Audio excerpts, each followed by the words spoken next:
Good afternoon. We will be starting today's class in 3-4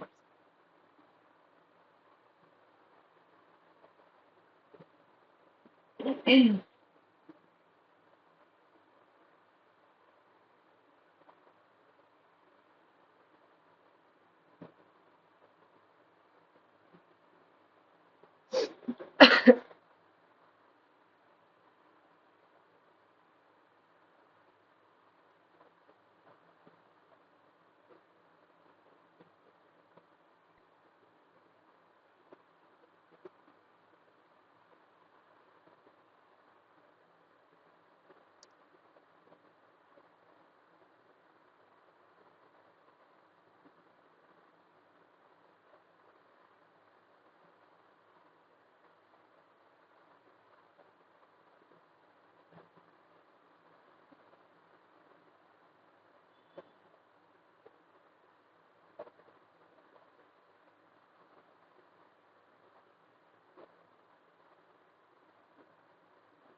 So let's start today's class.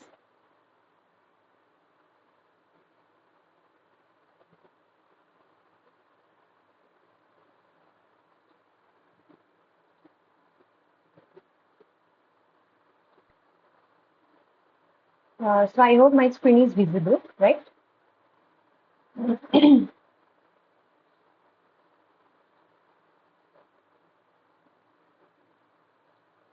So first the question is, what is electrostatic precipitator? So we have learned from the previous class already that electrostatic precipitator is one kind of separator, solid separator from any gas flow or fluid flow? Mostly gas flow, right? And it is dependent on the difference in charges, right? So we'll see the video.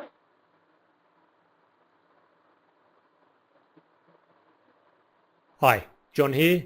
In this video, we're going to take a look at electrostatic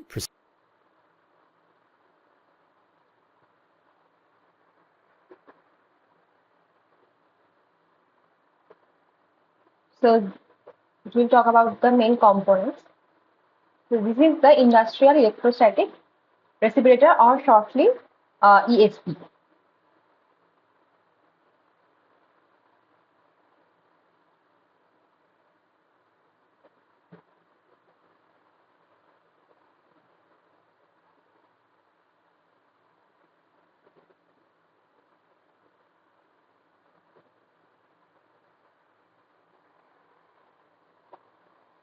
Okay.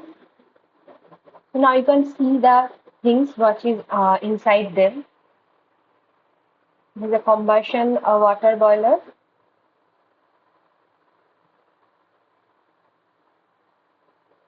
And is blown pneumatically. Pneumatically means there is no presence of oxygen.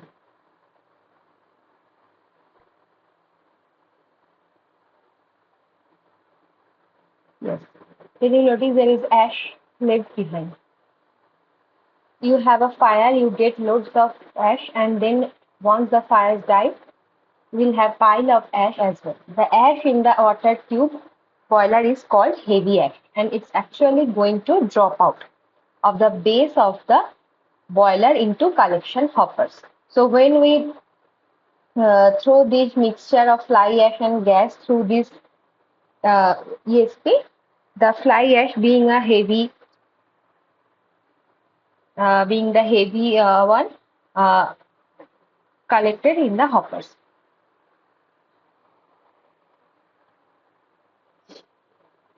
When we have combustion within the water tube boiler, some of the ash is actually going to be blown out. It's going to be carried to the, it will settle on our superheaters and other parts, etc. But a lot will come down, go past reheats and economizer and stuff like that. Okay. Then will go to this chamber, flowing down and come out of the ducts.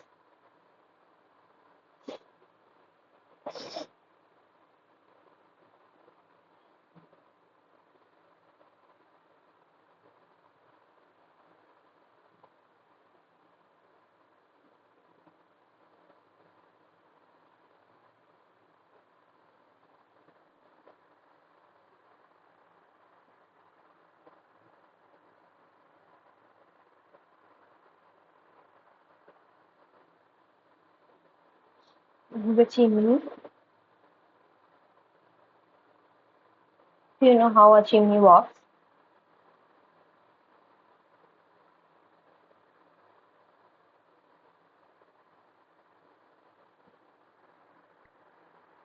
So they have shown that why this electrostatic precipitator needs.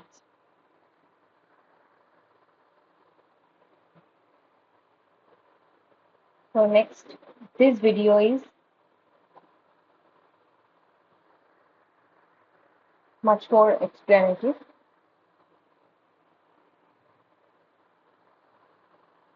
This is the ESP industry.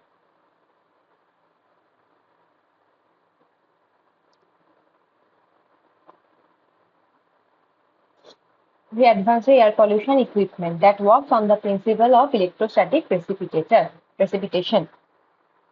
So it can capture even the finest particles, that is the particulate matter of 10, 2.5 everything out of dust. It has a very high efficiency and it can achieve emission levels of less than 10 milligram per nanometer cube. It has very low pressure drop of less than 20 millimeters water column. So you can see the flue gas is coming. There is the positively charged electrode and negatively charged ions, and how these dust particles are getting attached to them. When flue gas with dust particles has passed through a high voltage of electrostatic field, this is the high voltage of electrostatic field, that electrons are released you can see that electrons are released and they are getting attached with at the surface of the dust particles, and now the dust particles is negatively charged and they are obviously getting attracted towards the positive electrodes.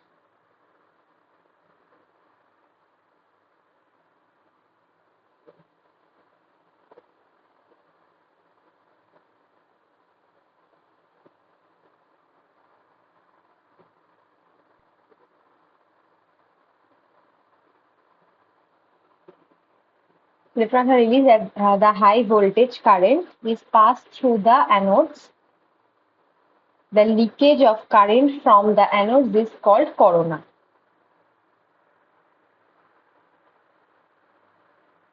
We are seeing the leakage of current, right, from everywhere. This portion, the leakage of current is happening. This is called the corona or corona discharge. Dust particles, these electrons charge the dust particle negatively. I have just said. The negatively charged particle sticks to the cathode. This process is called the collection. The flue gas along with suspended particle enter the and after this particle stick to the positive electrode, the clean gas will come out of the chamber and can mix with the air, right?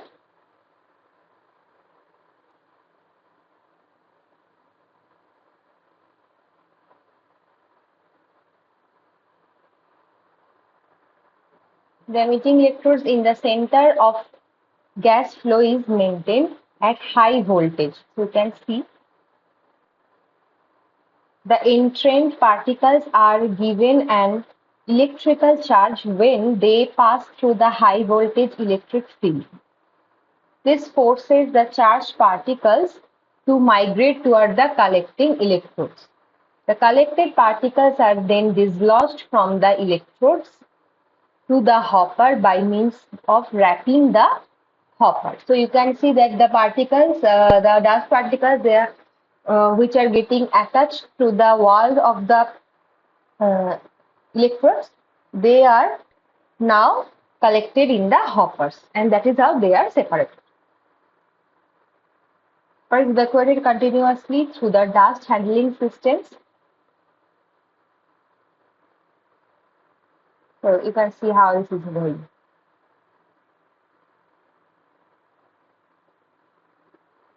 This is the basics of ESP. Now they have talked about the robust design of this ESP. This is the casing. This is the inlet funnel from where the dust-laden gas is coming. This is the hopper. This is the structures. Access staircase. Maintenance platform, safety handrails, and maintenance access doors. This is the slide gate, rotary airlock valves, transformer rectifiers, insulator housing, and this is how a proper ESP industry is working. These are the splitters, gas distribution screen. These are different parts: motor shaft, hammer shaft, the emitting wrapping system, the support insulators, copper bus bar, emitting suspension frame, collecting electrode, easy maintenance. This is the collecting electrode, which are highly positively charged. So they are designed aerodynamic design, aerodynamically, so that the gas which is flowing can easily pass through it. You can see the design, right?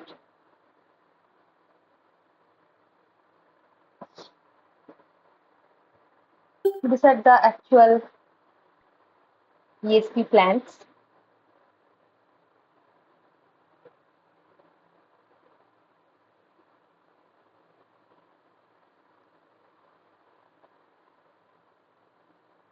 Okay, so these are the different cement plants, ESP plants. Any kind of plants can have ESP for biomass, for iron plant. Okay.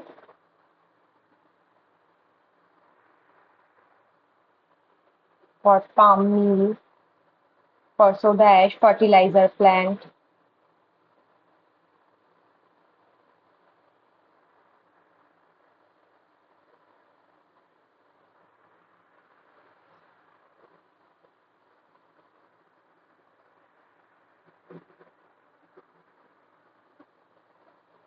So this is it.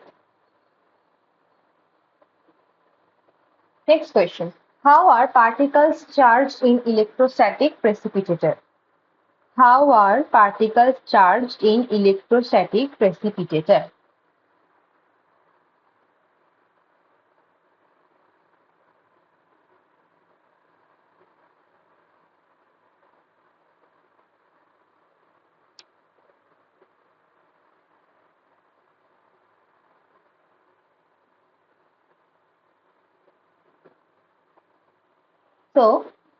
So here in the electrostatic precipitator, particles are charged by means of a corona, which is established surrounding a highly charged electrode which release electrons at several thousand volts. So if you remember the video, we have just seen that there are highly positively charged electrodes are there, and due to the high voltage, they are releasing the electrons which are negatively charged. Now when the dust particle laden gas is coming through this chamber, these electrons are getting attached attached at the surrounding of the dust particles, and now the dust particles become negative. And how they are attaching? They are attaching due to this corona discharge. Okay, so that is what is corona discharge.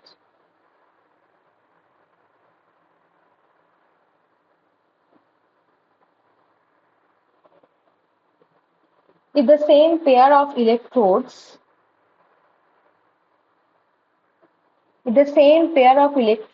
serve for say particle charging and collecting, the device is called what?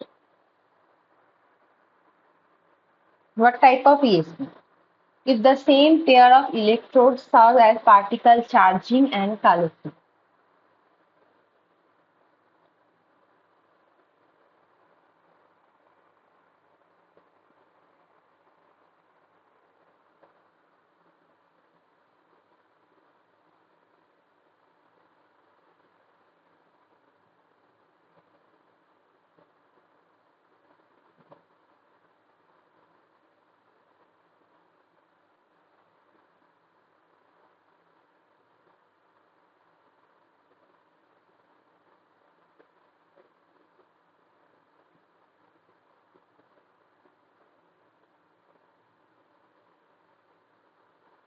So the answer is single stage. So when same pair of electrodes are used for particle charging and collecting, that is called single stage. If different electrodes are used for charging and collecting, then that is called two stage. Okay. Next, what is corona discharge? So I have just told the what is corona discharge. Still, if you see the video, it will be more clear.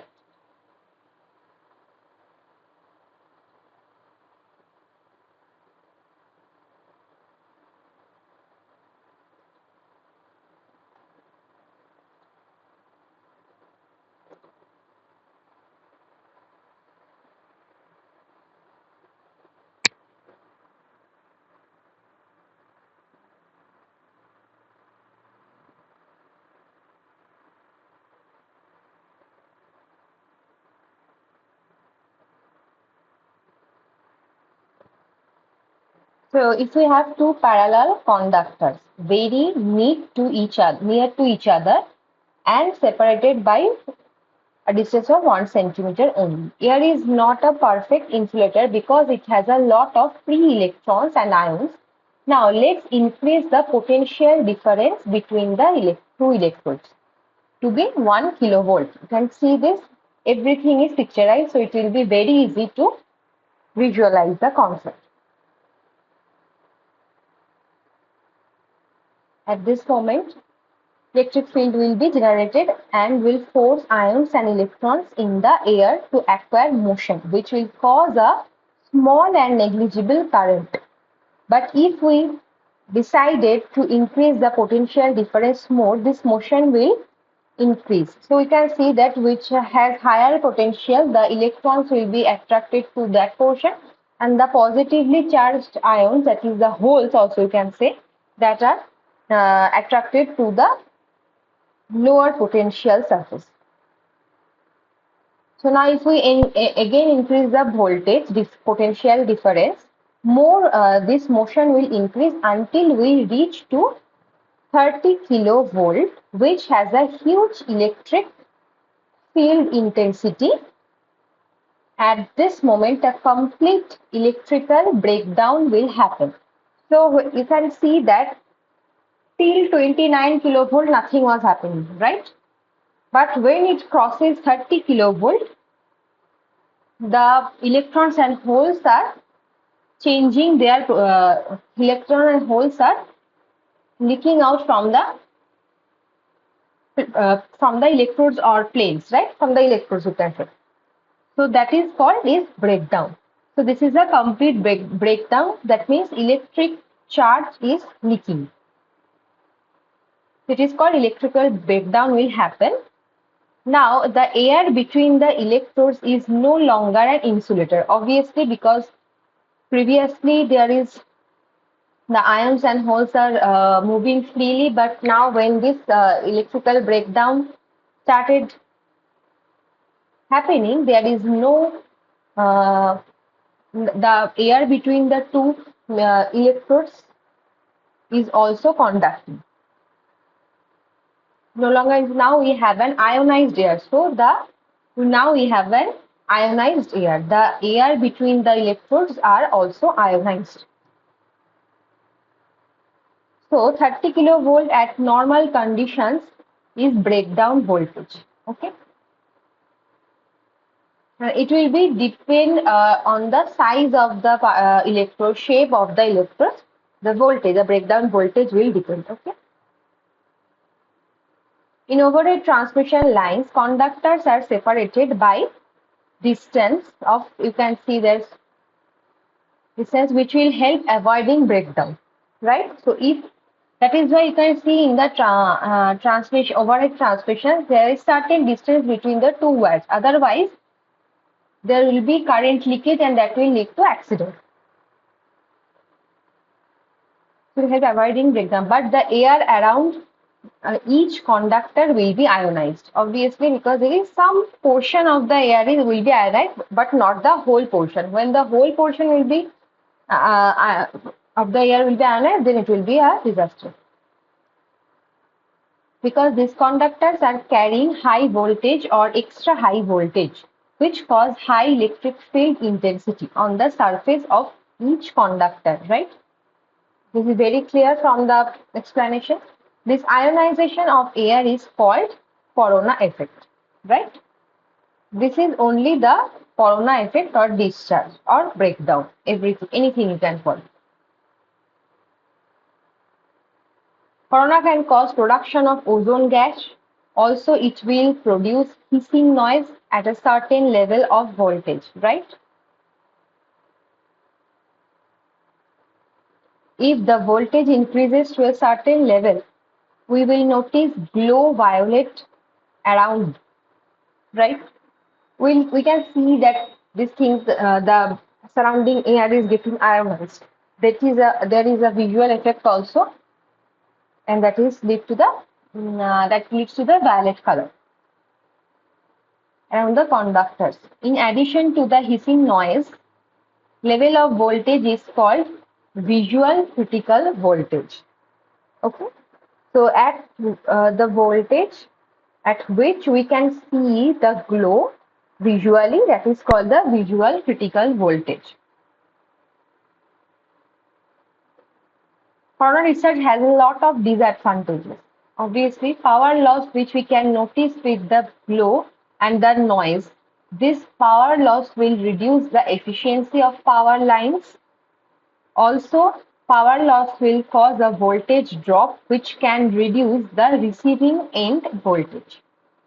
The production of ozone gas can cause corrosion to the conductor and at last electromagnetic interference, which will cause TV and radio interference.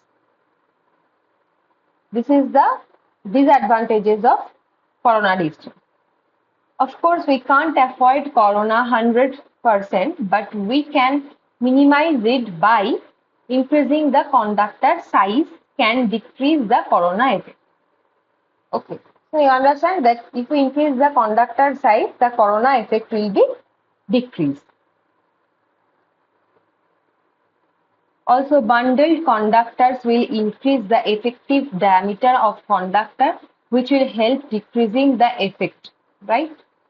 Also, corona rings can reduce the effect because it decreases the sharpness of conductor curvature. So, how much a conductor or electrode is sharp, that is also dependent on the corona distance.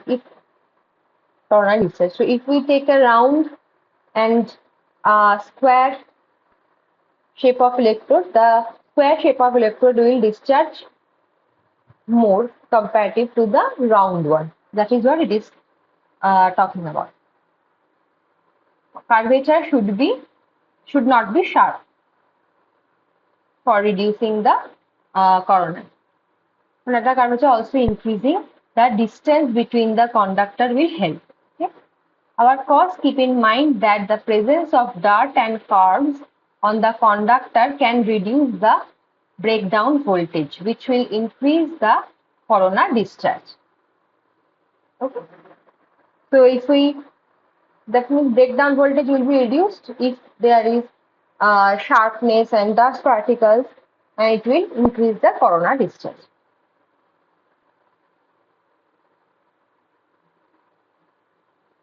Okay, so this is the concept of corona discharge. I think it is clear to you.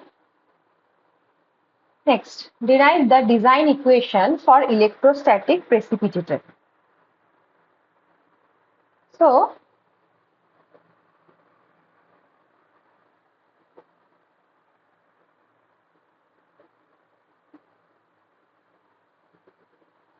now we'll derive the equation.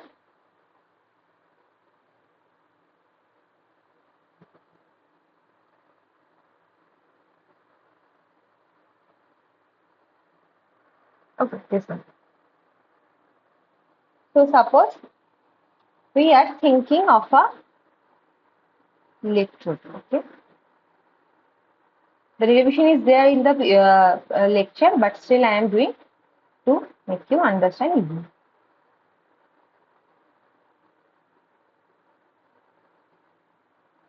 So this is this distance is dy. Okay. And suppose the electrostatic force on a particle, here there are particles, okay. The electrostatic force on a particle with a charge q in an electric field. So you know the electrostatic force on a charged particle is defined by Fl equals to QE. Q is the charge of that particular particle and E is the applied electric field. There is also another term called electrical migration velocity, which is dependent on the particle diameter. So the expression of that is dE, which is QE cc divided by 3 pi mu dc.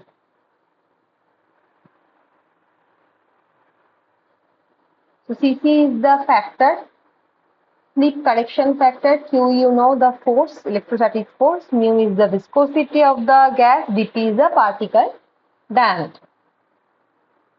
So now, if we are calculating a layer, so suppose we are calculating the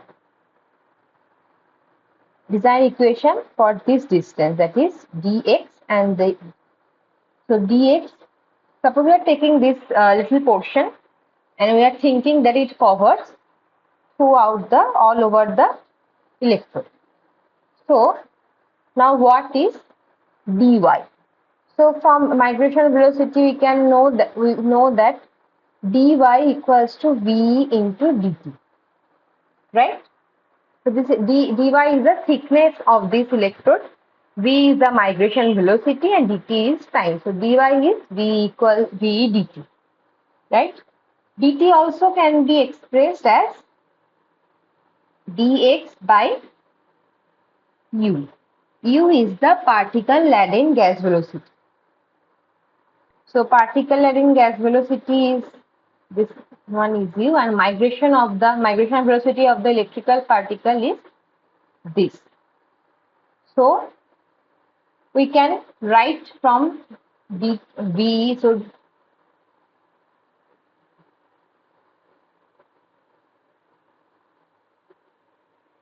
u is the particle laden gas velocity. So dx dt equals to u, we know. So from there dt can be calculated, that is dx by u. And also for the migration velocity, dy dt is v. So from that also we can calculate it.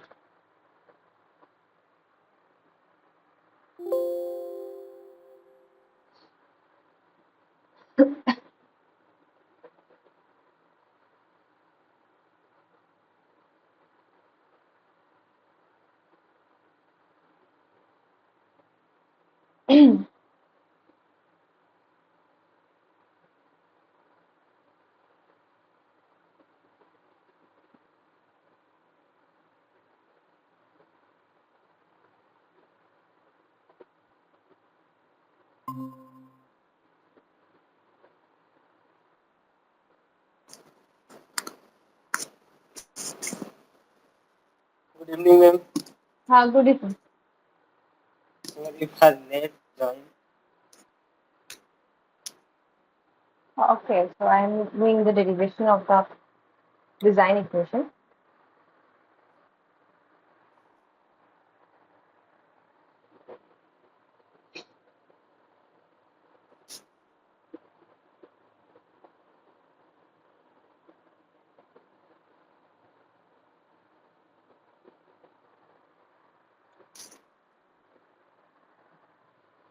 So now the fraction of particles captured in distance dx. The fraction of particles captured in distance dx, that is the dx is this distance, is the ratio of the cross-sectional area of the wall layer to the overall cross-sectional area of the device. Right? So cross-sectional area of the wall layer is P dy, and overall cross-sectional area is the AC. And here P is the P or PL actually. PL is the collector surface area. So this portion is the collector. So its collector surface area expression is PL.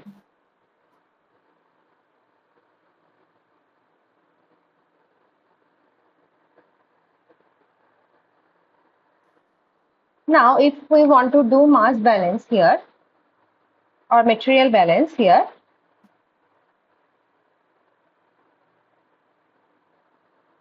at this point dx, around dx area, dx is this portion. So what will it be? So it will be the velocity of the particle laden gas velocity, the overall cross-sectional surface area, n is the particle number. So suppose inlet particle at x, n number of particles, and at the out, when it is going out, this is x plus dx. Position, the number of particle difference is n. It is equals to the fraction of the particles captured there. So fraction of the particles captured, just we have seen, that is P dy by AC Nx is the number of particles at the x position, and whole thing is multiplied by u into AC. That is the velocity of the gas and the total cross-sectional surface area. Now from the integration, if we think that dx tends to 0, so simple calculation will have UAC got cut, and so it will be nx minus nx plus dx. From this pdy by AC, we know that is dx, right?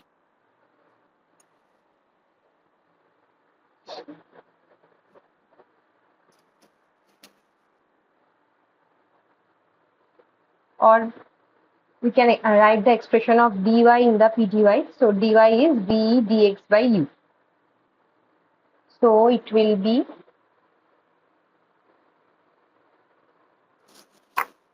p ve dx AC into u at nx. Now we are taking this dx to this portion, so it will lead to minus dn dx equals to pve AC into u n, right? Next, also we can write in minus, we can keep it here, dn dx equals to minus pve ACU into n. Next, now we will integrate the whole thing. So what will happen? So we will integrating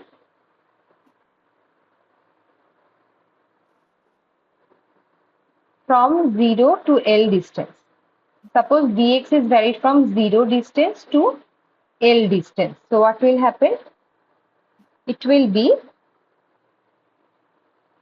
dn by n. So we can write these things, right? dn by n, integration from n0 to n at L equals to minus p by AC into u, and from the left part there is dx left, so it will be VE into dx, which is varied from 0 to L. Now we are doing the integration. What will be it? So it is ln n by n0 equals to, this is the constant, minus P by AC into U, can write it as Q, is the volume flow rate of the gas dust laden gas velocity. Then it is VE into VE into dx, right? So it will be VE is, if we are thinking that V is a constant, V is constant, then it will be VE into L.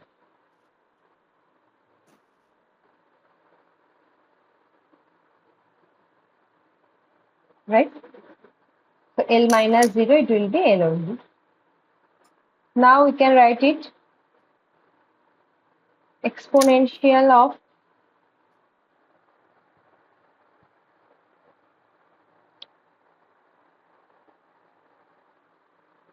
n by n0 will be exponential of minus, also I have said that PL equals to the total collector surface area, that is PL equals to A. That means P will be A by L. So P can be written as A by L, that is Q, and that is V into L. So this L and this L will be cancelled out. So final equation will be n equals to n0 exponential of what is left minus AVE by Q. Minus AVE by Q. So this is the total expression of the electrostatic design equation of the electrostatic precipitator. Design equation of ESP. Okay, so I think it is clear from the lecture also, but I have still done it. Okay, so next question.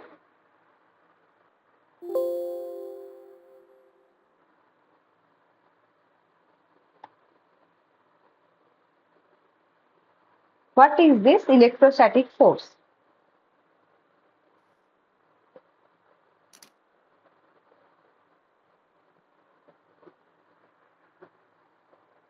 What is electrostatic force?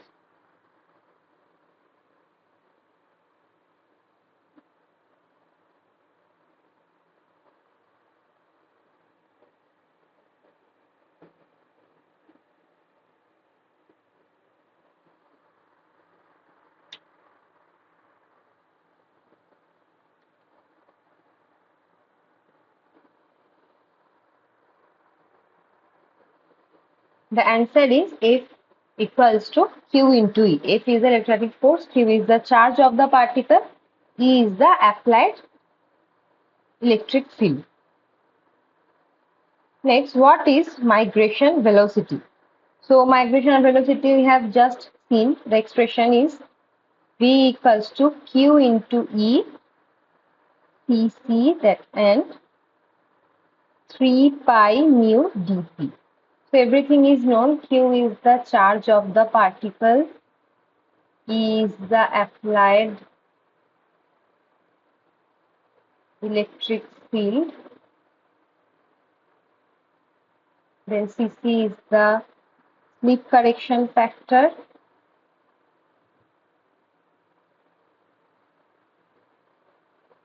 mu is the viscosity of the mixture or particles, and dp is the diameter of the particles. This is the expression of migration velocity. Next, the electrical migration velocity is proportional to charge. Is it true or false?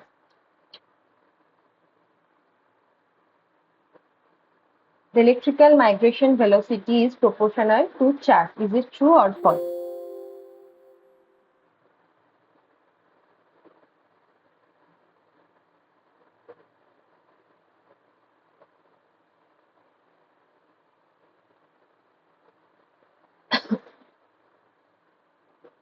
Electrical migration velocity is proportional to charge. The answer will be true, obviously, because just we have seen the expression V is proportional to Q, right? So V is proportional to Q. This is true. Next. The electrical migration velocity is inversely proportional to what? So this is also very easy if you notice the expression, right? It is proportional, inversely proportional to viscosity and diameter of the particle. So charge is proportional, this is proportional, this is also proportional. So obviously the answer will be viscosity. Next, electrical migration velocity increases with diameter of the charged particle. Is it true or false?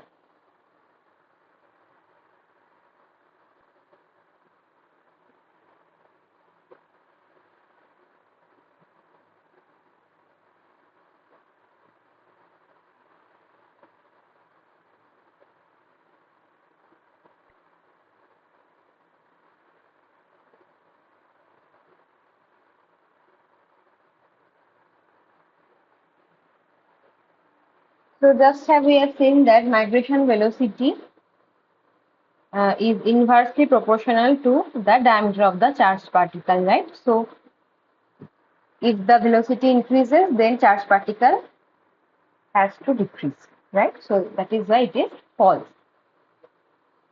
Next.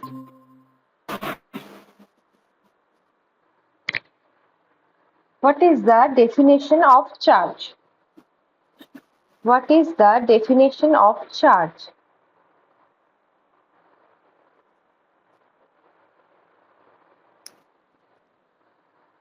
So the answer is Q is Zp into electron.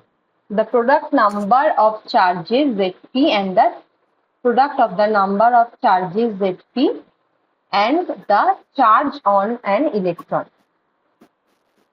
This is the so charge on an electron, you know, that is a fixed value, that is 1.6 into 10 to the power minus 19 coulomb. Minus 19 coulomb. This is the charge of an electron. Next, particle charging in an electrostatic precipitator occurs in what? Particle charging in electrostatic precipitator occurs in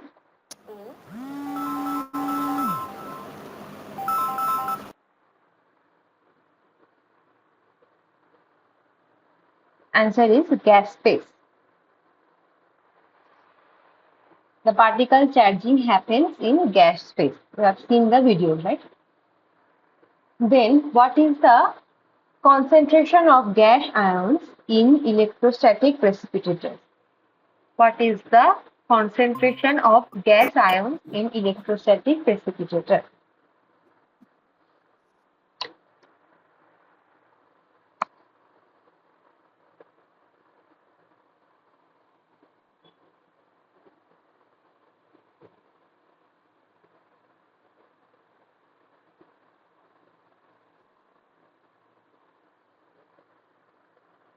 The answer is 10 to the power 15. 15.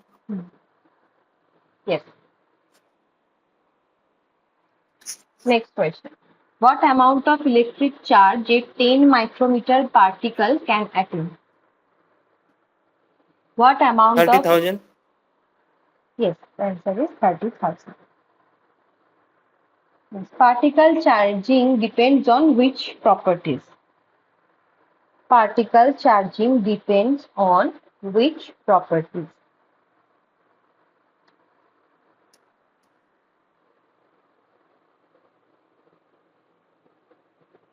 Field charging, diffusion charging. That is two types of charging. Mainly it depends on the gas ion concentration. So first will be the Yes. gas ion concentration.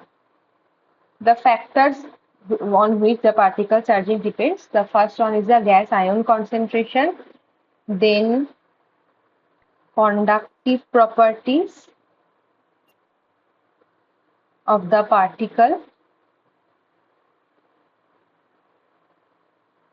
then the electric field strength, and the last one is the particle diameter or particle size overall. So these are the four main factors on which the particle charging depends in AC. Next, what are the two methods? That is your field charging and diffusion charging. Field charging and diffusion.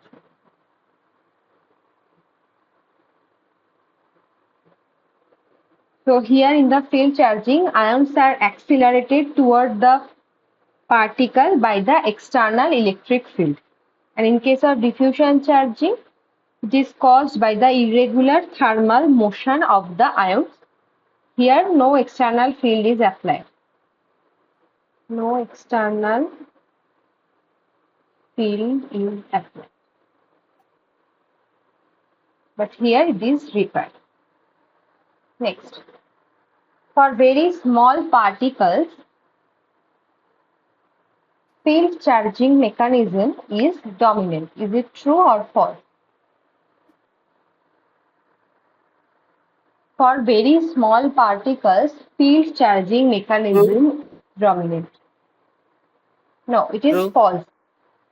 For very small particles, if the particle size is very small, suppose less than 0.1 micrometer, then the particle will randomly move in any direction, right? Due to the Brownian motion, and that is how they are collided with the charges or ions, and that is how they are getting charged. But field particles are of little bit bigger size, like 1 micrometer, greater than 1 micrometer. So they have to apply for external electric field to get charged. It is wrong. Next, what is back filter? So back filter is also applied for separation of dust particles. So you can see these videos, different types of back filters.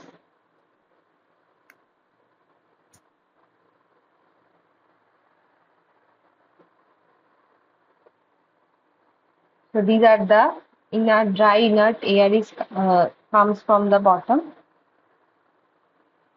and these are the different bags, multiple fabric tubes.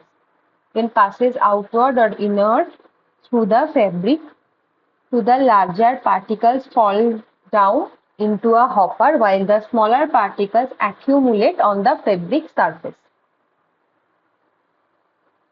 Okay, so larger particles are coming down and smaller particles are accumulated at the fabric surface.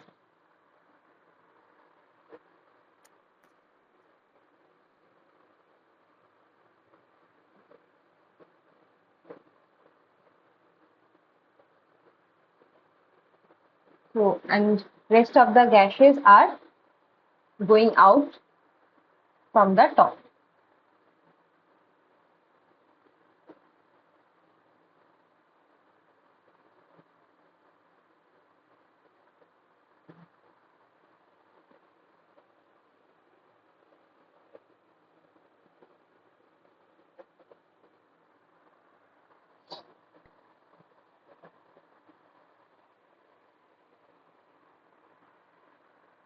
So this is another type of back filter. So dust-laden air succession inside the back filter with the velocity it is coming from the bottom. It is going upwards. The bags inside filter the air, dust particles are separated. Bigger one is falling down and the smaller ones are getting attached.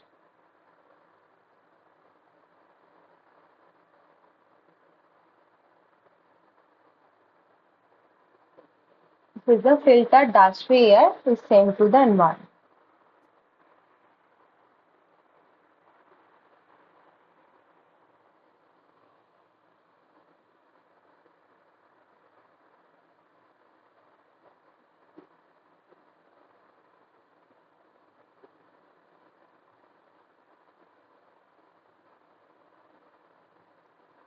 This is the reverse pulse jet flow, clears the bags at pre-programmed intervals.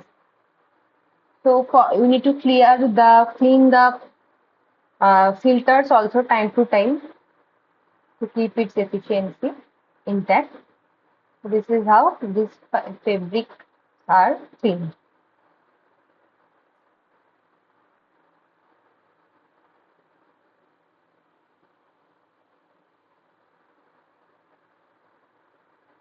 Dust particles accumulated on bags are get detached from bags and fall into hopper after pulse jet cycle.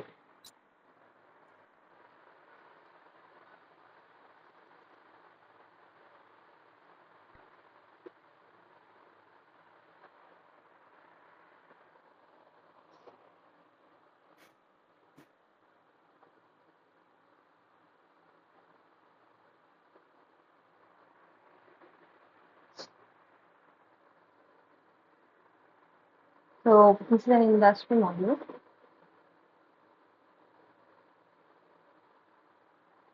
This is the power controller.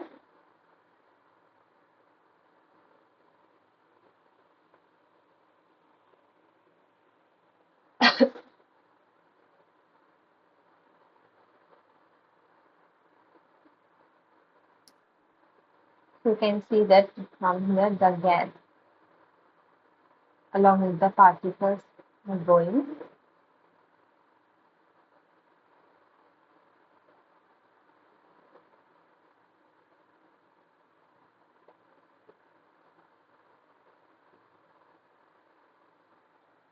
The chamber.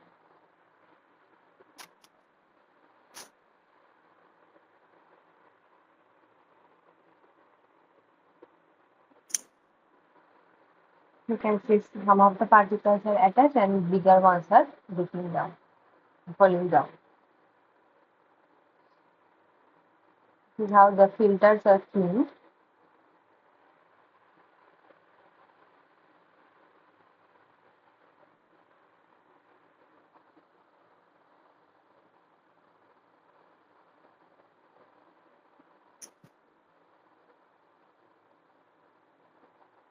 And the clean gas is going to this chimney.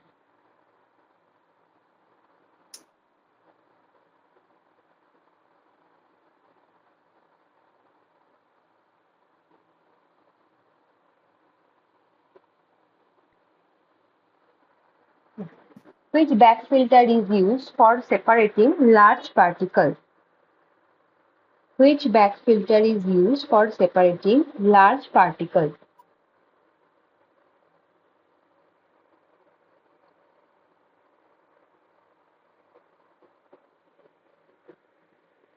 Fabric filter. Fabric is the material of that back filter, but sieving back filter, it is told the sieving back filter where the particle sizes are large.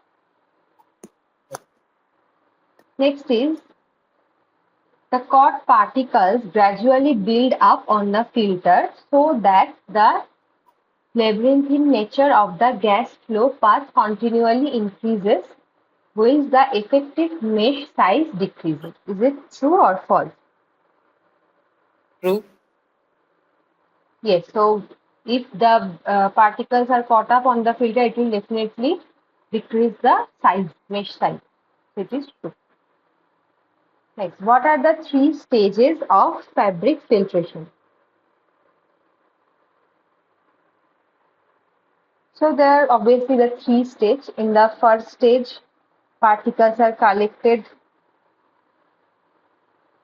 Particles are collected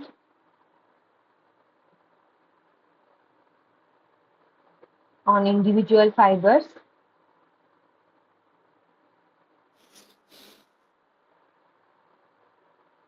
Then particles accumulate on previously collected particles. Then the particles are accumulated.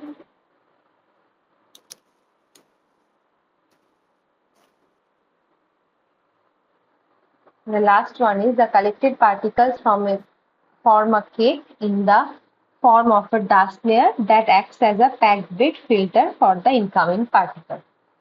So the particles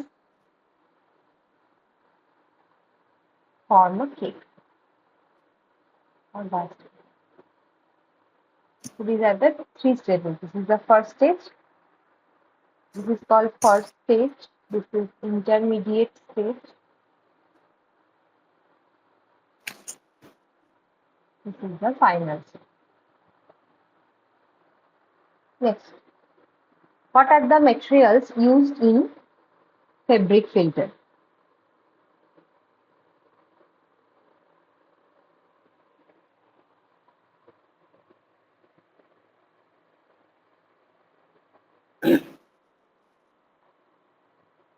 Membrane fabric. Yes. Woven fabric. Yes, different types of fabric materials are used. Woven fabric, felted fabric, Ceramic. membrane fabric, ceramic cartridge or ceramic fabric, and sintered material.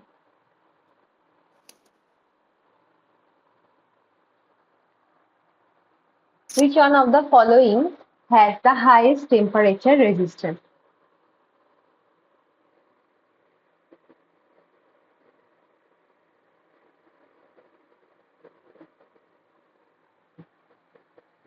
Glass fiber. Yes, the answer is glass fiber.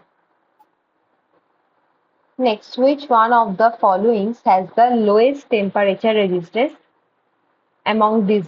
Nylon, Dacron, wool, cotton, and glass fiber. Write in order. Modern So glass cotton. fiber has the yes, glass fiber has the highest. Comes then comes I think uh, Dacron. Cotton.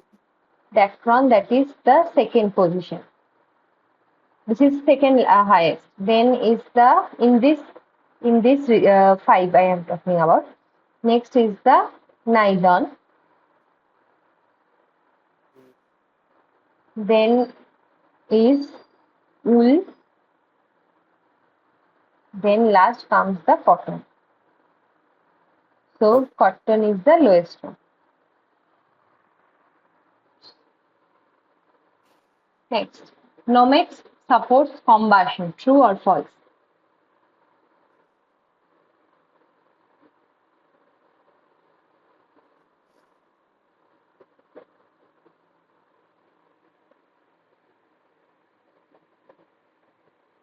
Nomex support.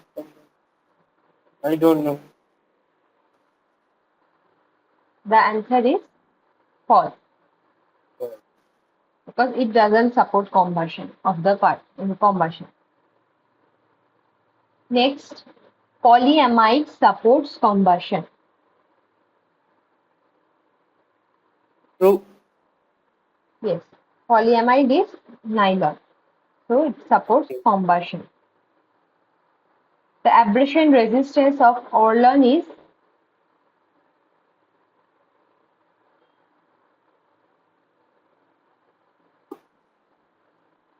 Or oh,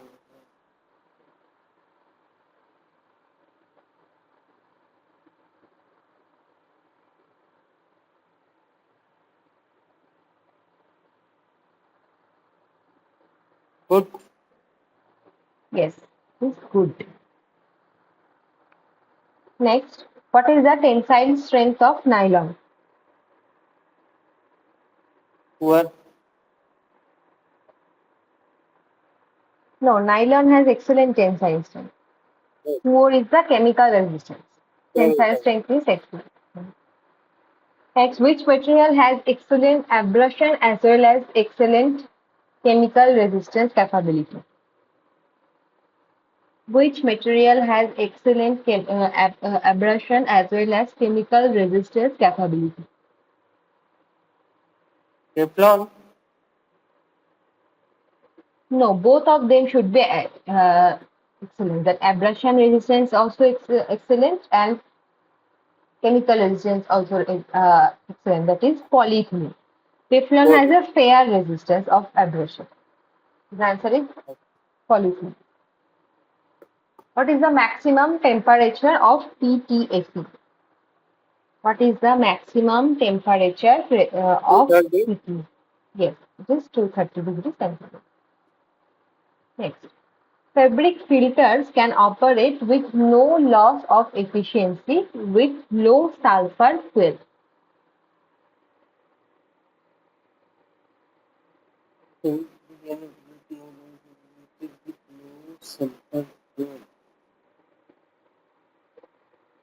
All true. No, true. It is true because if the flue gas contains low sulfur, it won't damage the fabric filter.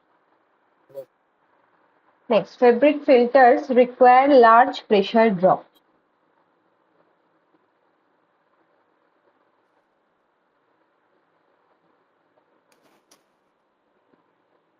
False. Yes, because they need moderate pressure drop.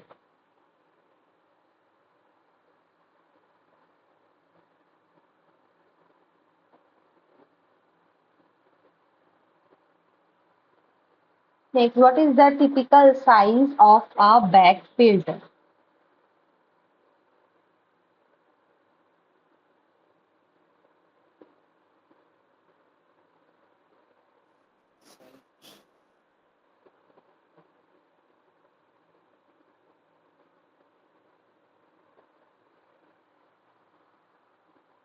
What is the typical size of a bag filter?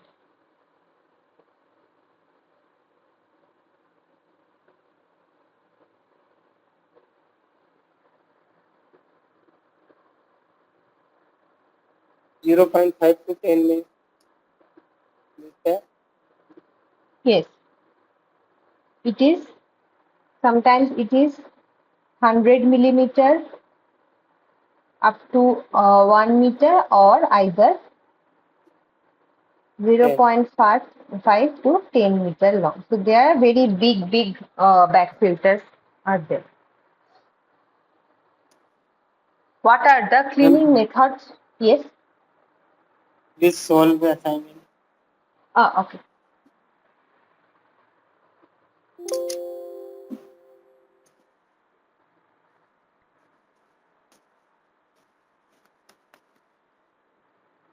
Yes. Which one?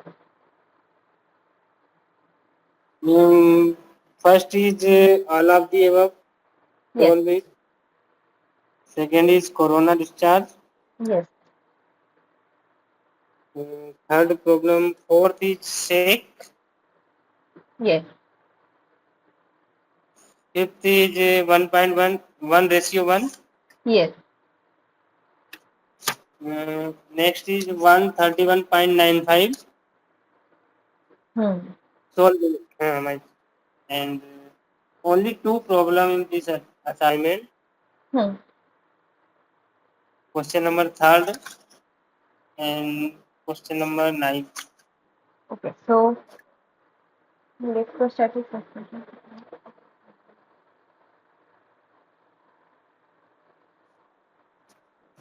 So it is the efficiency. It needs to be calculated the efficiency. Yes.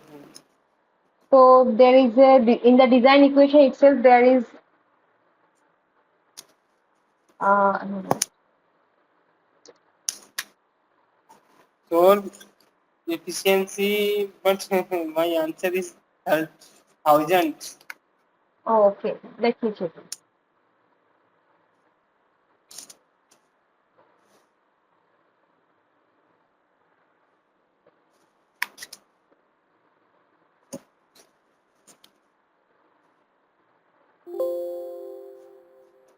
So it said that the equation was like that. Equation is eta equals to 1 minus exponential of minus a VE by Q. So efficiency is given as 0.745. 0.745. I think area is needs to be calculated. Yes. Area is needs to be calculated. Then the flow rate is Given. 1400 meter cube per minute. So you need to change it first. Suppose Q is 1400 meter cube per minute. So you need to change it in seconds. Second. Yes. So 1 minute equals to 60 seconds. So divided by 60, how much it will be? 23.33 meter cube per second. So VE is also given, which is 0.052 meter per second. It is 0.052 meter per second. So velocity is in meter per second. Then Q also be in meter cube per second. So that is why maybe you are not a value is not coming. So now if we calculate, what will come? That exponential of, so it will be exponential of minus 0.052 by 23.33, it is 2.228 into 10 to the power minus 3a equals to 1 minus 0.745. 1 minus 0.745, which is 0.255. So now it will be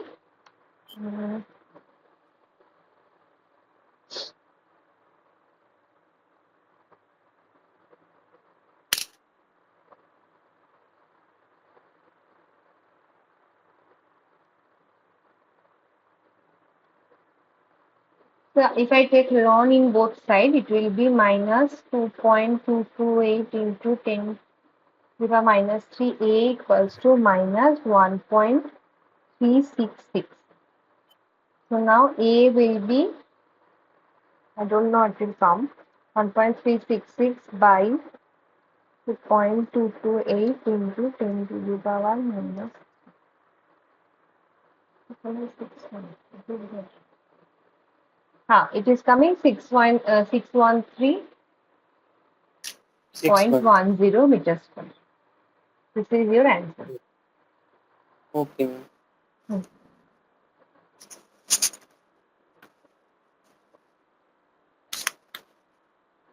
Question 6 you have done, right? Yes, ma'am. The last one is determine the droplet cross-sectional area in a spray chamber. So it is also very easy. That is, the spray chamber, the efficiency. Yes. Spray chamber efficiency is the ratio of area swept by the free particles and the droplet cross-sectional area. So this is the so in the spray chamber, the efficiency is area swept by free of particles divided by droplet cross-sectional area. So in the question it is given the collection efficiency 85% and area swept by the free of particles is 2.2 meters square. Then determine the droplet cross-sectional area. So it is 0.85, it is 2.2 and needs to be calculated. This one is needs to be calculated. So it will be 2.2 by 0.85. That is 2.59. That is Okay, ma'am. 2.59. Yes. So this is your answer.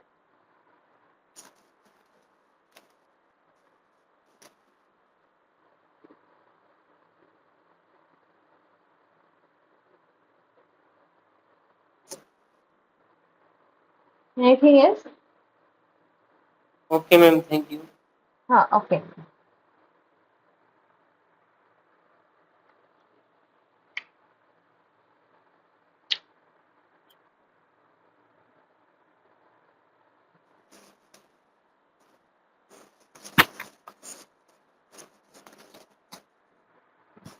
So the next question we'll be doing, that is, what are the cleaning methods of back filter? What are the cleaning methods of back filter?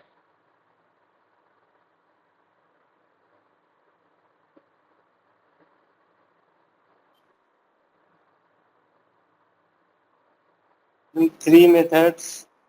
Take Yes. reverse air pulse rate. Yes. Then first one is the shaker screening method, then is the reverse air screening method, and third one is the pulse jet. Next. Oh, it is written already.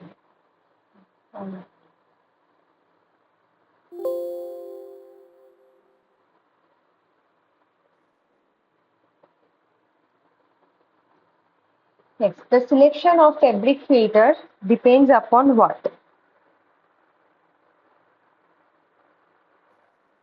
The selection of fabric filters depends upon its particle size. Similarly, in case of the ESP also it was there, particle size. Then the nature of solid material or properties of solid material. Then the temperature of the conveying gas.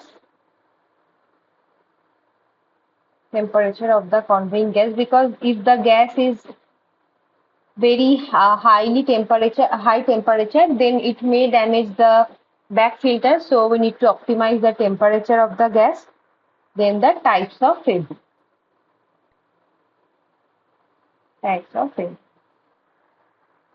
Next, what is the value of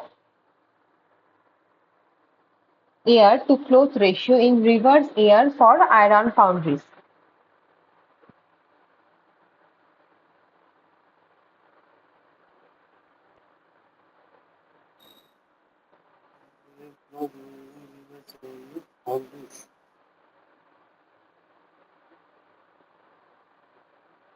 One ratio one. For iron foundries, it is 1.5 to 2. For iron foundries, it is 1.5 to 2.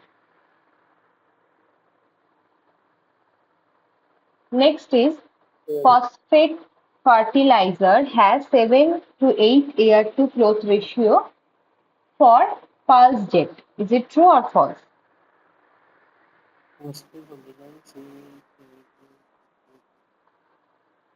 For phosphate fertilizer, False. yes, it is 8 to 9. It is 8 to 9. Next, what is the air to cloth ratio for pulse jet for basic oxygen furnace? 6 to 8. Yes, the answer is 6 to 8. What is the ratio for reverse air for line killers?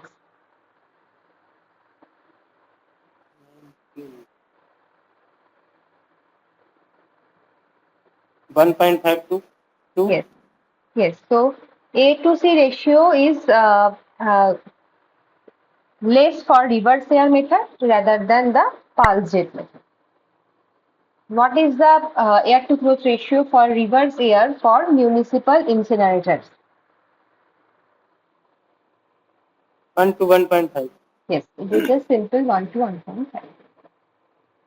What is the expression of energy consumption?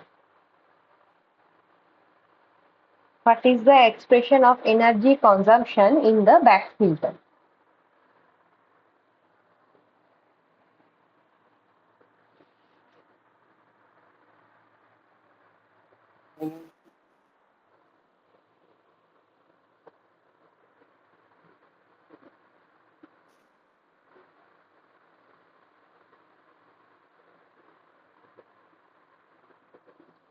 So the energy is calculated is depending upon the gas flow rate or air volumetric flow rate, the pressure difference, pressure drop, and for how much time the filtration is happening to the efficiency of the filter.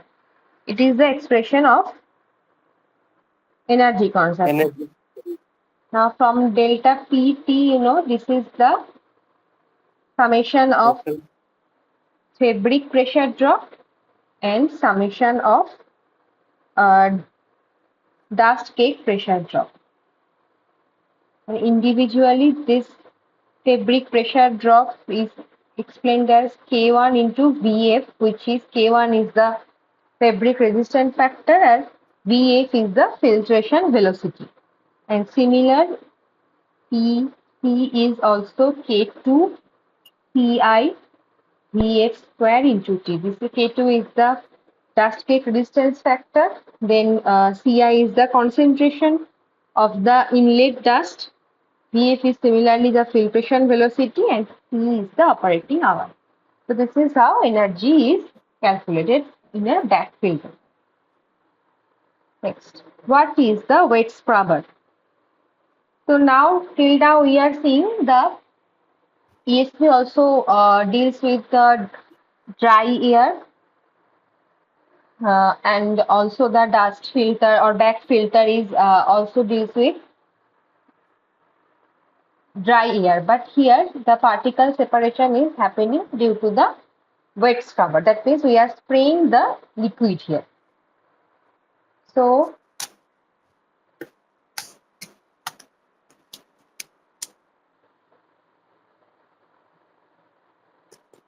if you see here, this is the industry there. Ma'am, may I leave for Yes, meeting sure. in 4:30? Sure. Okay, thank you. Thank you. Also.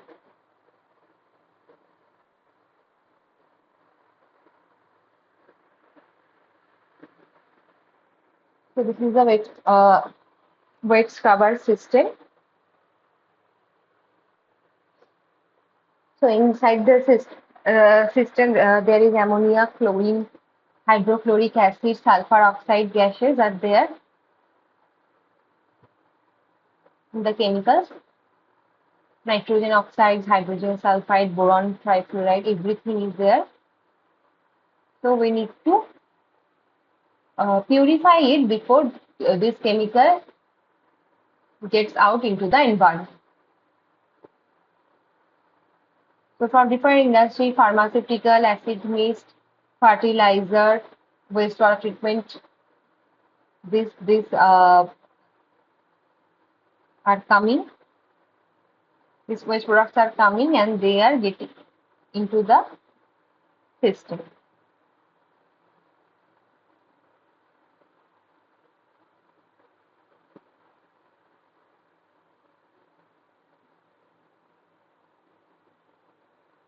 So you can see that this is the first stage. Neutralize the harmful components first. Then gaseous compounds dissolve and remain in the neutralizer liquid. Process requirements are determined according to certain chemicals and the clean gas is eliminated and they are emitted into the air. Now this is the structure of these wet scrubbers.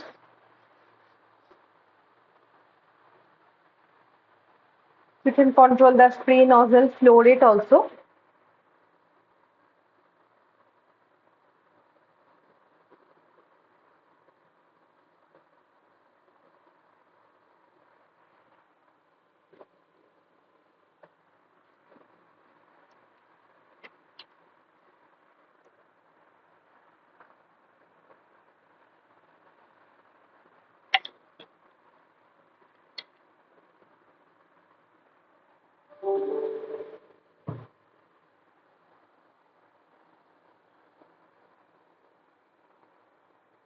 This is automatic. This is an automatic system for the wet scrubber.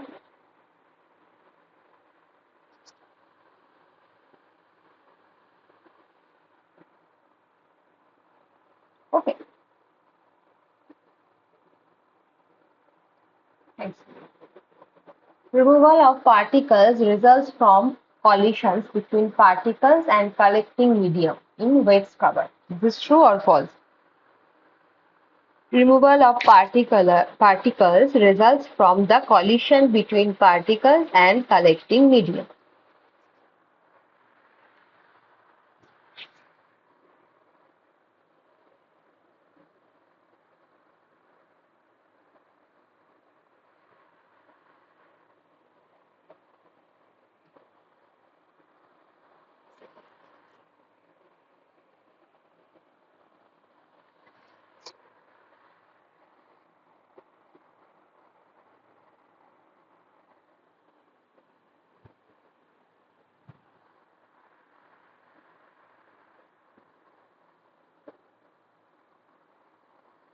The answer is true, right?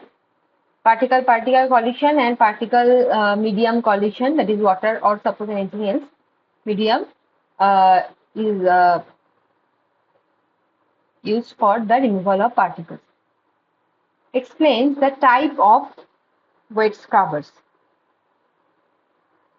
So there are two types of wet scrubbers mostly. So type 1 is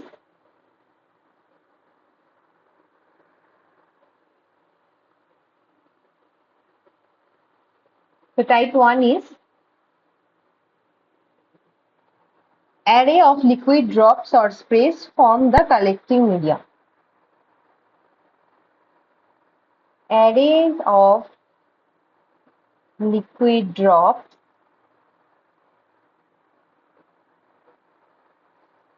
form the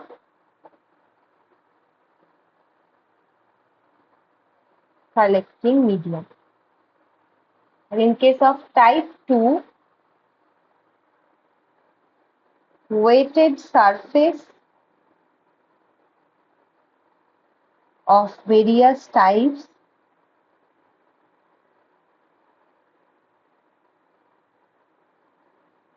constitute the collecting medium.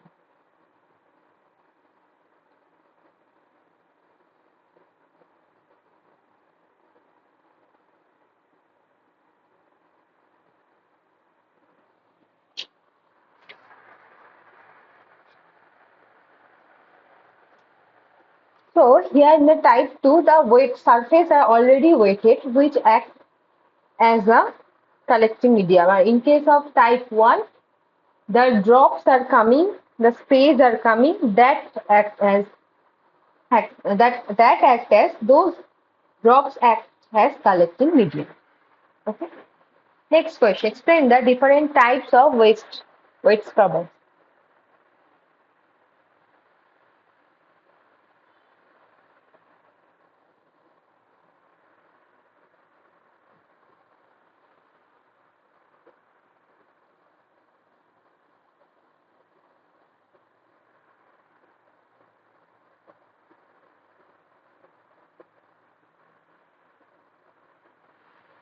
So main division is type 1 and type 2. So under type 1, there are three types of scrubbers, that is spray tower,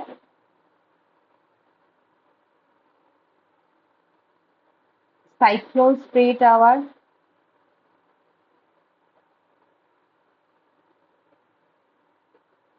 then spray baffle tower.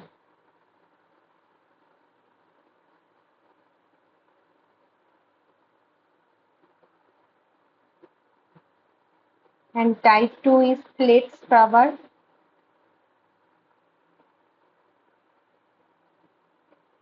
second one is the Venturi scrubber,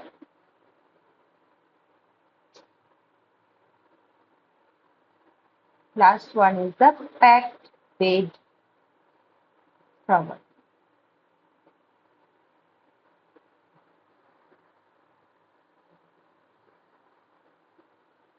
So we'll sum up some of these scrubbers.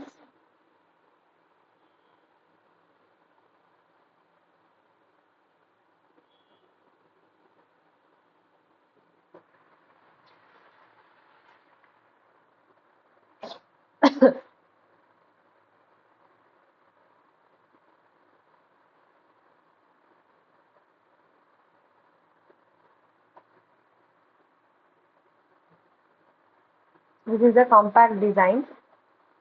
It prefers technology, low operating cost.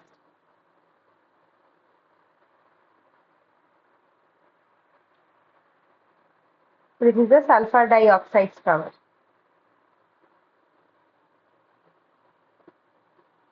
Exhaust gas that flows in through any SOS power system passes the swirl from generating and warm current, passes the swirl flow generation part to create a warm current and rises this structure. You can see that how this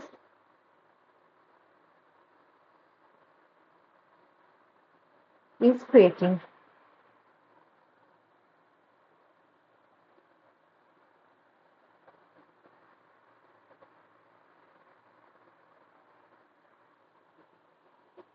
So this creates a swirl flow of the now absorber spray. So this wet wash water that flows through the nozzle is and smoothly sprayed smoothly, and it is sprayed on the entire filling layer of 100% contact with inflowing gas. This is the medium, contacting collecting medium in case of spray tower.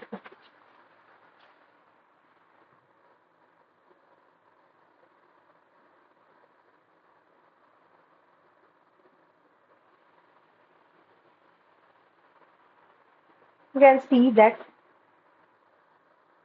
how they are cleaning the gas.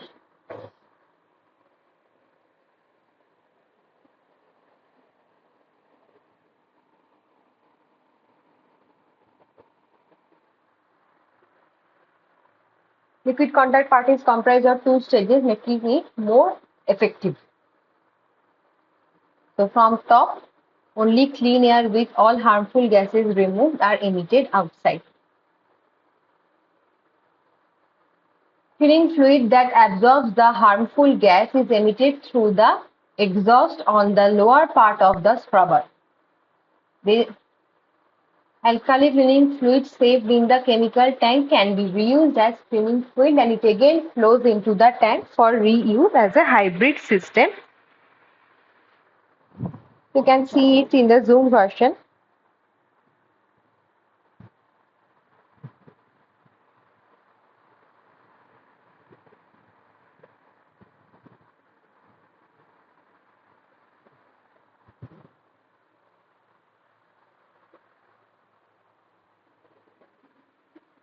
Okay. So next question.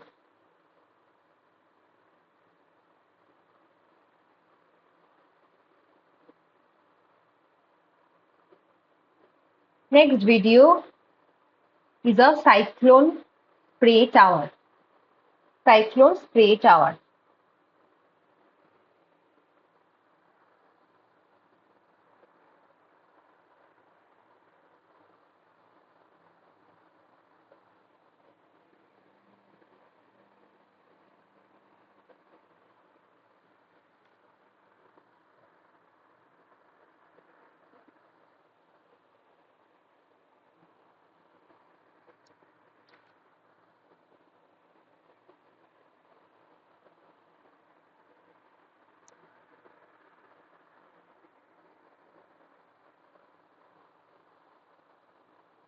Next one is the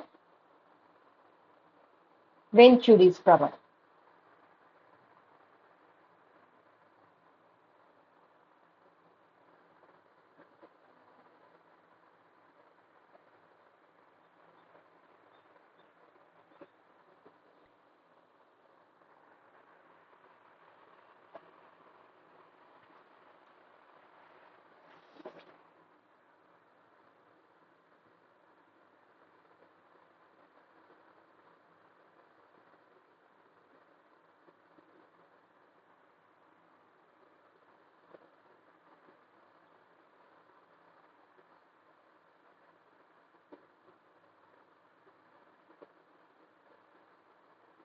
Scrubbing fluid to remove dust from an air or gas stream.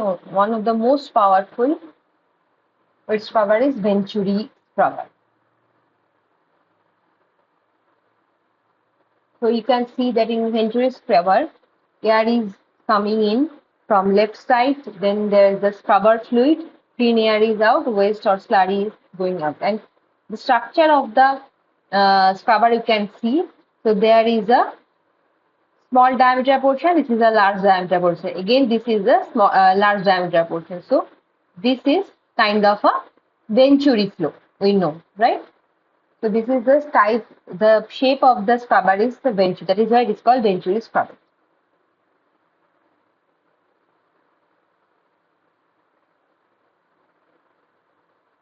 efficiently remove the particle. This is the throat, this is the converging section, this is the diverging section, right? Able to do so through the hydro-friendly design. In order to clean air, Venturi scrubbers use the differential between high-velocity dust particles and free-flowing fluids, such as create a contaminant in trapping water droplets. Venturi scrubbers are designed to efficiently remove fumes, dust, solids, aerosols. The scrubbing liquid most commonly water comes into contact with the particulate latent gas stream in a highly turbulent. You can see that highly turbulent, high velocity Venturi. So as the droplets and particulate matter interact, they agglomerate in the diverging section of the Venturi. The entrained droplets contaminated with the particulate matter are removed from the gas stream by means of cyclonic separator. The clean gas exits while recovered scrubbing fluid return to separate or integral tank for recirculation.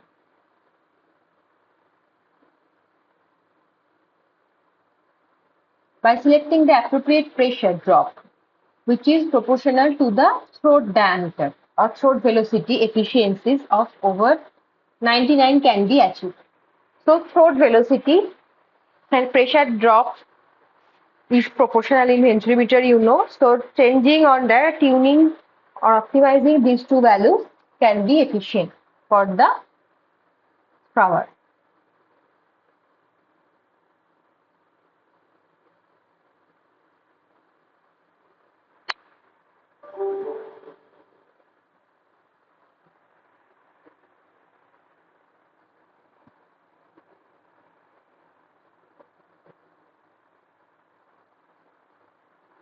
Last one is the fluidized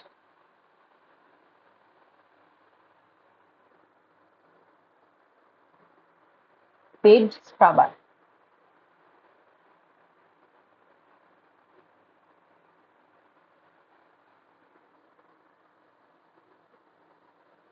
Here are gas filling system.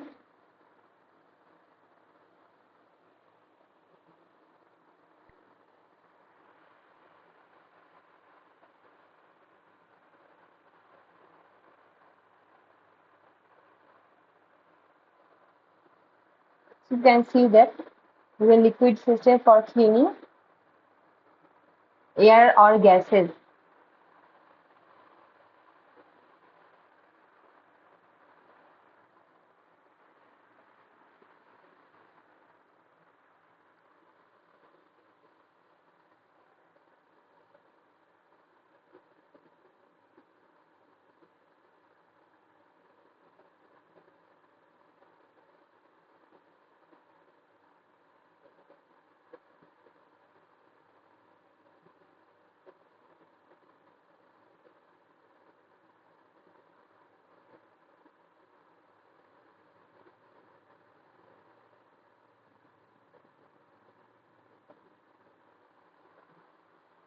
Its our scrubber has movable packing.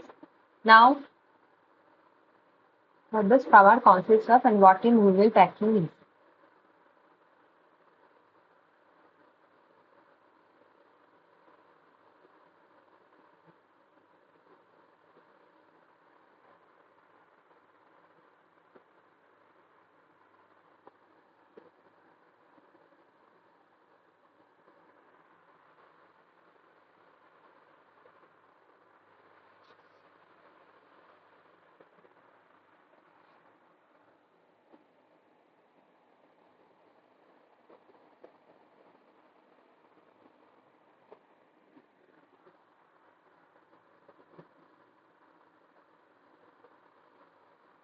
The recycling liquid tank. There is a circulation pump. Then there is the nozzles arranged inside the scrubber. This is a gas inlet into the scrubber. This is the gas liquid interface. The sprinkler system under pressure from the fan and this spot where the gas and then makes contact with the packing. Liquid the packing is constantly in motion, and due to this, firstly it cleans itself and secondly it cleans the gas. So the packing creates a large contact area because it is around packing, featuring a large area of contact between the liquid and gas. And one more advantage is that it's constantly at boiling point. The packing creates a huge foam layer, which is also the area where contaminated air or gas encounters the liquid. Okay. Gas is cleaned in this very spot within one section from the packing to the nozzle when the flow upwards, and here at the very top there is the centrifugal drip eliminator that separates large droplets from gas. The gas itself escapes through the gas duct and is vented to the outside by a draft blower. The contaminated that block the spread of contamination right here flows down into the settling tank. Solid particles, if there are any, settle down in the tank, which should then be further opened and cleaned. Several overflow tanks may be optionally installed for post-treatment of the contaminated phase. Besides this, special conveyors may be arranged inside the tank for automatic sludge removal from the tank. The water is drained into the overflow tank. It is then settled here and fed back into the nozzle again. The liquid is circulating in such a manner in the course of cleaning. I have just told you about this is the in-house scrubber, right? So you can understand that there is liquid and gas is coming in constantly contact with the solid. That is why it is called the fluidized bed scrubber. Next question. Liquid drops are produced by atomization by spray nozzles in spray scrubbers.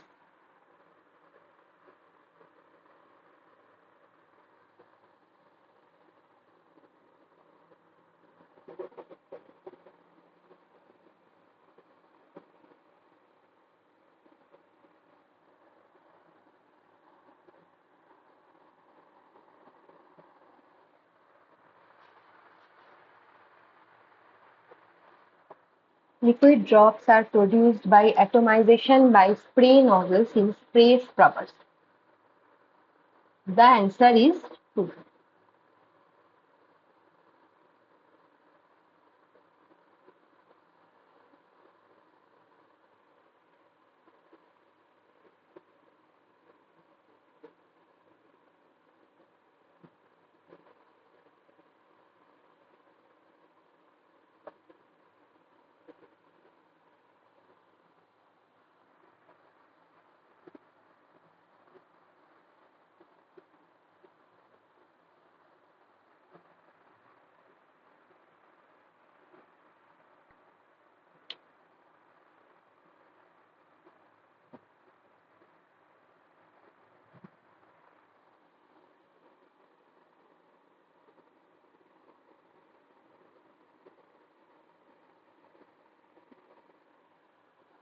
The optimum droplet diameter for the fine particle collection lies in the range of what?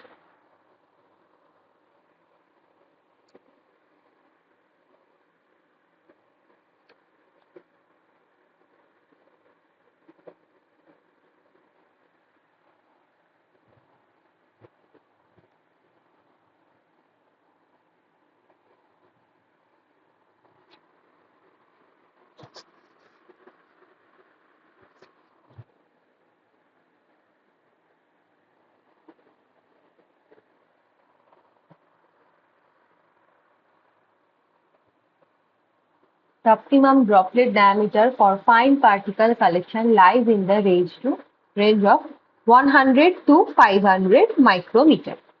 Next, baffle scrubber changes in the gas flow velocity and direction induced by solid surfaces. Is it true or false?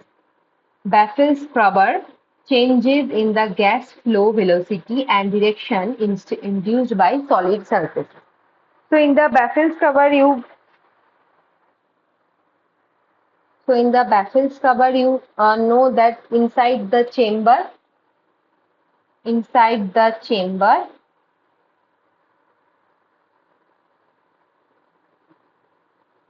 there is baffles, right? At periodic position, there is baffles.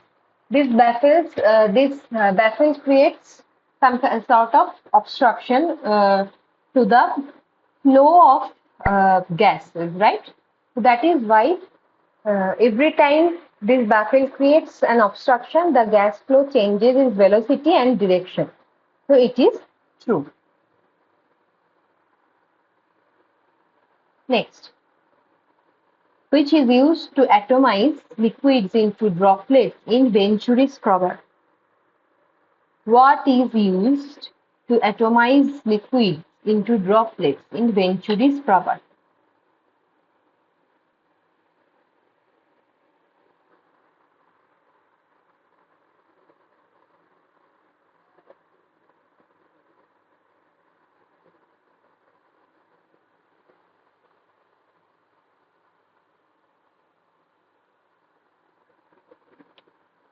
The answer is a moving gas stream.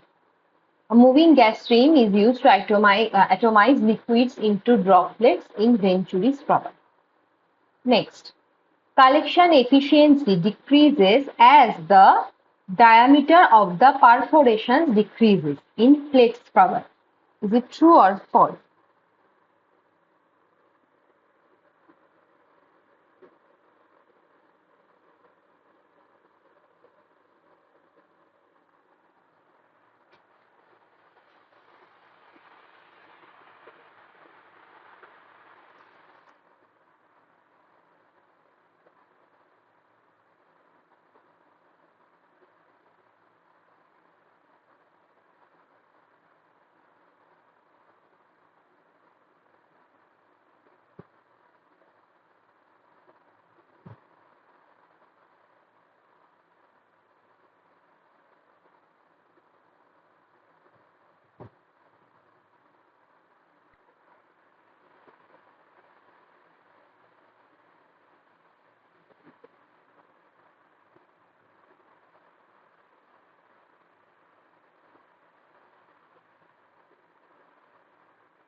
Collection efficiency of a plate scrubber. Not only plate scrubber, in any cases, collection efficiency always increases as the diameter of the perforation decreases. Okay, so it is always increased.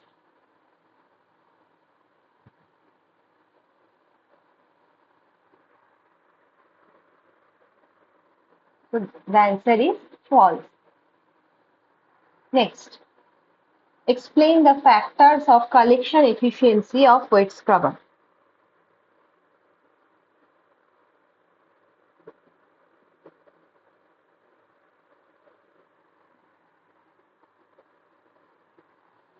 The collection of efficiency is dependent on the total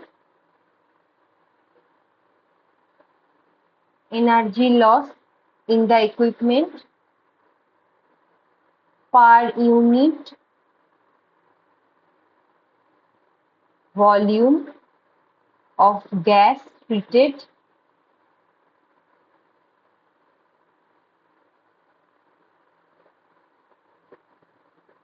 gas size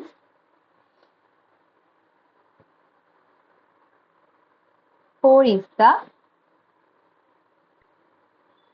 packing structure of the scrubbers. Okay, so these four are the factors related to collection efficiency of wet scrubbers.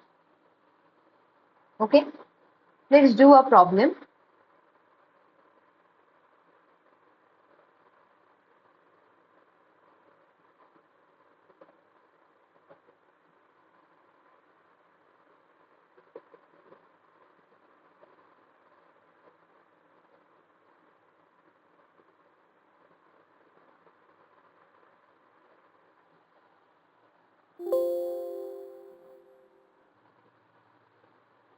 So let's do a problem.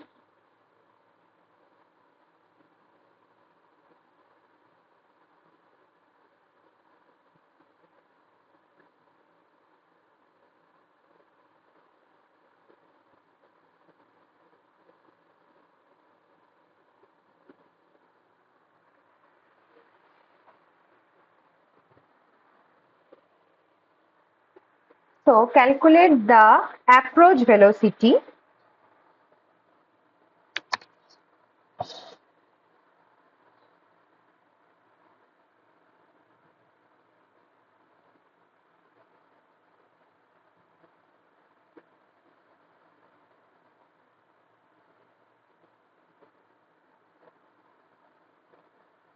of a pulse jet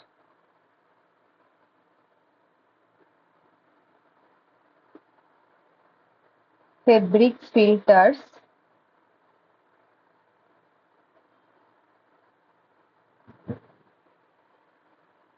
two 650 bags of each diameter 0.35 meter and 5 meter tall, 5 meter height. Its total compartment area is 20.5 meters square and air to cloth ratio is 1.5 meter cube per minute by meter square. Okay, so before calculating the approach velocity, first we will clear the formulas. So approach velocity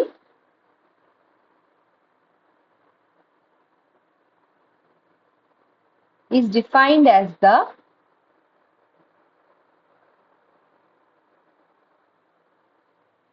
total gas flow rate divided by area for flow, right? This is approach velocity. Now, how this area of flow can be calculated? Area of flow equals to total compartment area minus bag projected area. Okay. What is this bag projected area?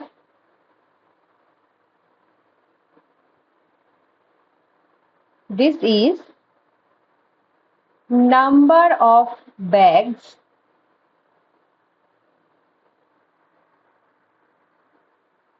into the circular area of bag at bottom. Okay, so bags are generally of cylindrical shape, right? So circular area bottom means the base, that is only the circle. Next, total bag area is defined as number of bags into circumference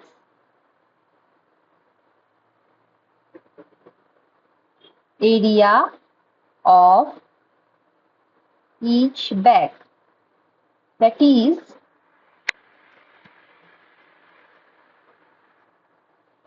the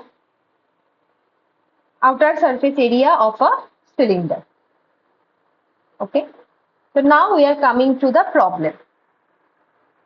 So first we will calculate what? We will calculate the single bag area, the surface area. So bag circumference area or bag surface area is, what is that? For a cylinder it is pi d into L, right? It is pi d L. So it is, diameter of the bag is given as 0.35 meter and height is 5 meter. So this is 0.35 into 5. How much is it coming?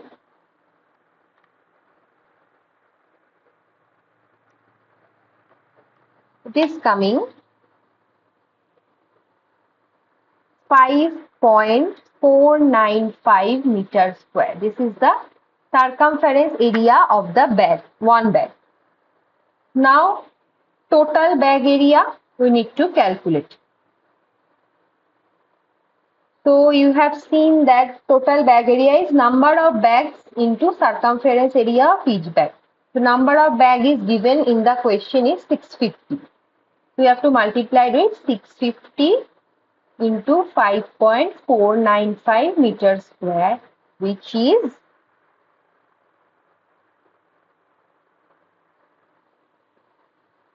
3571.75 meters square. Okay. Now we need to calculate the total gas flow rate.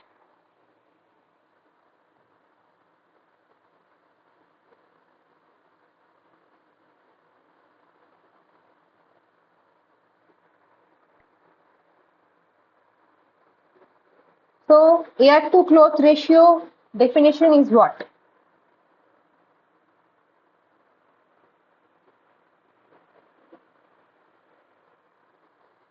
So air to cloth ratio definition is actual or total gas flow rate divided by fabric surface area. So now we need to calculate the total gas flow rate. So then it will be the multiplication of air to cloth ratio into the total surface area of the fabric or bag. So total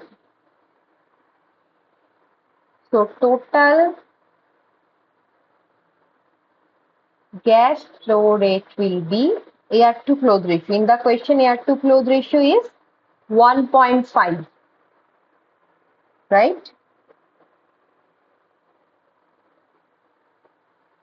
It is 1.5 meter cube per minute by meter square. The total bag surface area is 3571.75 into 3571.75 meters square, which is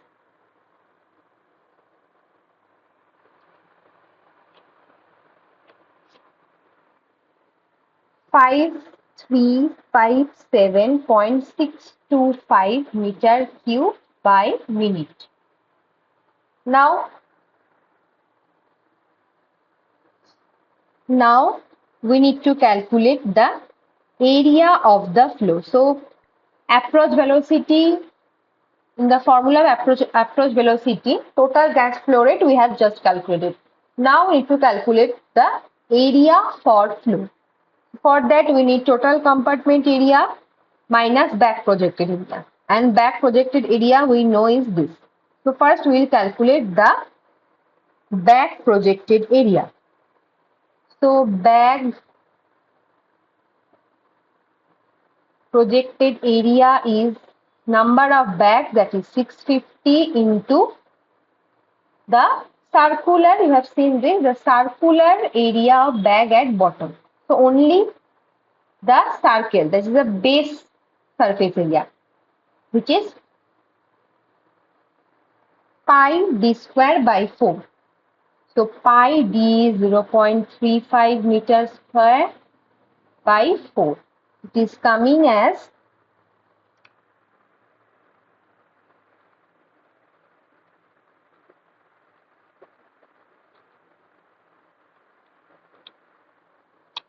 62.505. 62.505 meter square.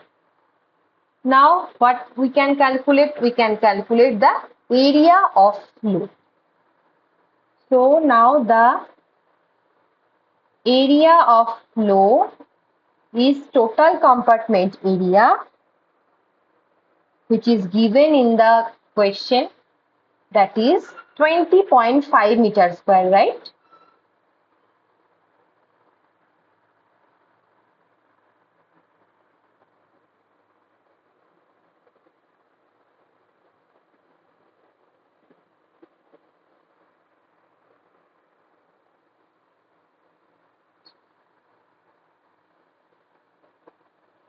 So it is not do 20, it is 80. Suppose it is 80.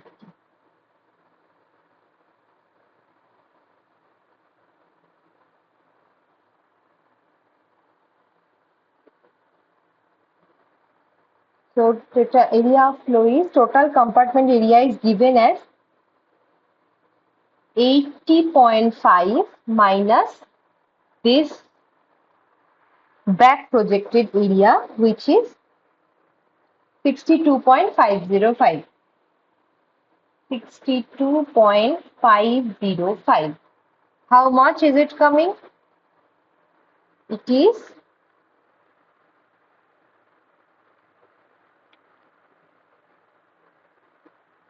17.995 meters square. Okay, so now we have got the values, that is approach velocity values.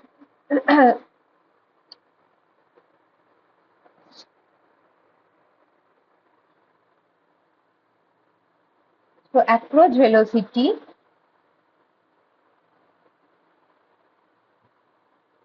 is a ratio of total gas flow rate, that is 5357.625. 5357.625 meter cube per minute divided by area of flow, that is 17.995 meters square, which is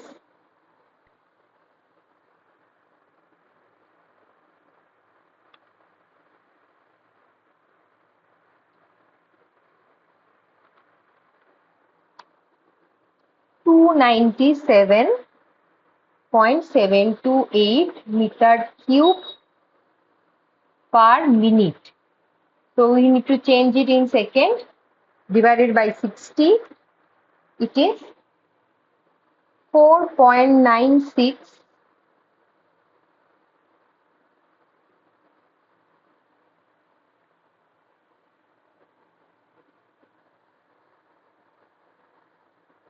4.96 meter per second. This is the answer for this question. Okay. So I think the questions I have discussed, the